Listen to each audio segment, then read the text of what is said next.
What is the story behind one of the most successful car manufacturers in the world? Today, we will take a look at the business story of Porsche. But before we start, remember to subscribe to my channel. The Porsche story started in Stuttgart, Germany after World War II. At that time, German economy was completely destroyed, and people were struggling to get their everyday food. There was no hope for an economic recovery, especially in the automotive industry. All the factories were destroyed, and the workers were looking for jobs. Most of them ended up working in the U.S. occupied zone. But there was a guy named Ferdinand Porsche who wanted to go back home to Stuttgart. He believed that he could rebuild the German automotive industry with the help of his engineering skills. So he gathered a team of engineers, and they started to work on a new car. Their goal was to create a vehicle that would be affordable for the average German family, something that they could use to rebuild their lives. They worked day and night, and finally they were ready to present their new car to the public. It was called the Porsche 356, and it was an immediate success. People loved it because it was stylish, reliable, and cheap. Soon all of Germany was talking about the amazing car from Stuttgart. But this success didn't last long, because soon after the release of the Porsche 356, Volkswagen took over the company. What happened next shocked the entire automotive industry.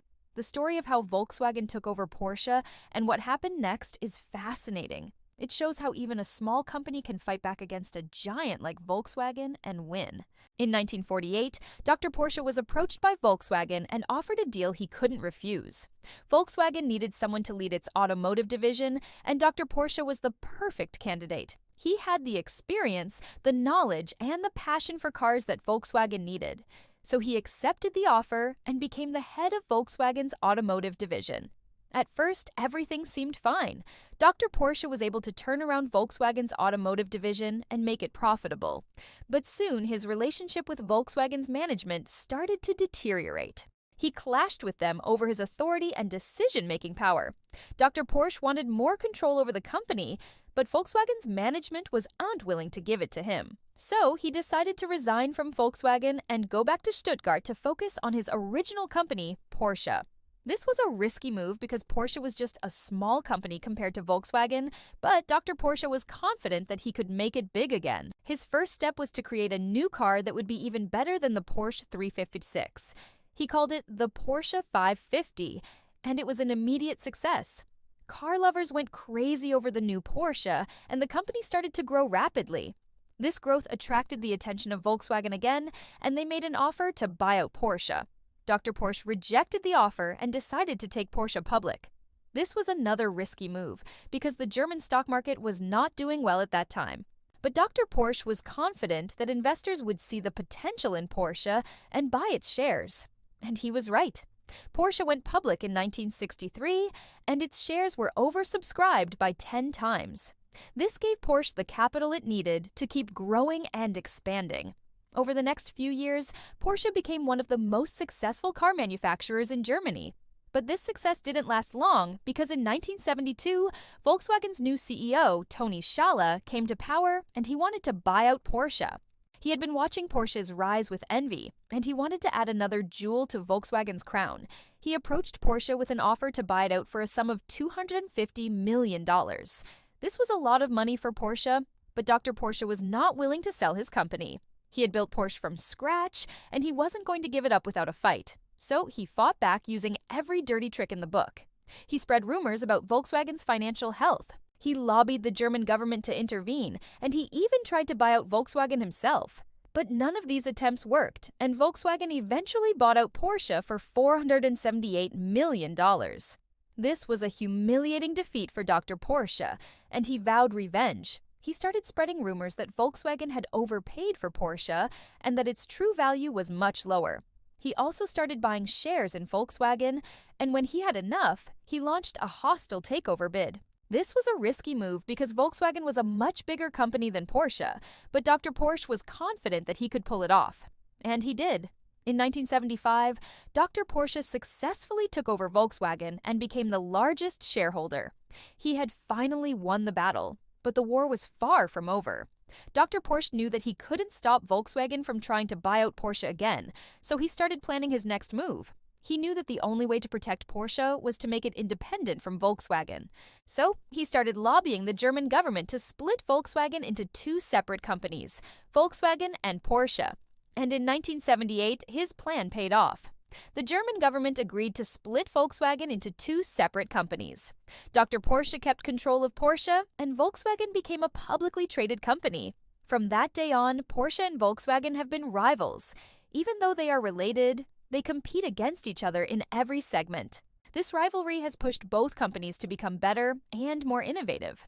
And today, they are both at the top of their game.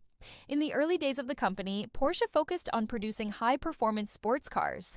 However, in the 1970s, the company began to expand and produce other types of vehicles, such as SUVs. Today, Porsche is one of the most successful car manufacturers in the world. The company sells over 200,000 vehicles per year and generates over $10 billion in revenue. There are several factors that have contributed to Porsche's success. First, the company has always focused on producing high-quality, high-performance vehicles. This has allowed Porsche to build a strong brand reputation. Second, Porsche has always been innovative. The company was one of the first to use turbochargers and all-wheel drive systems in production cars.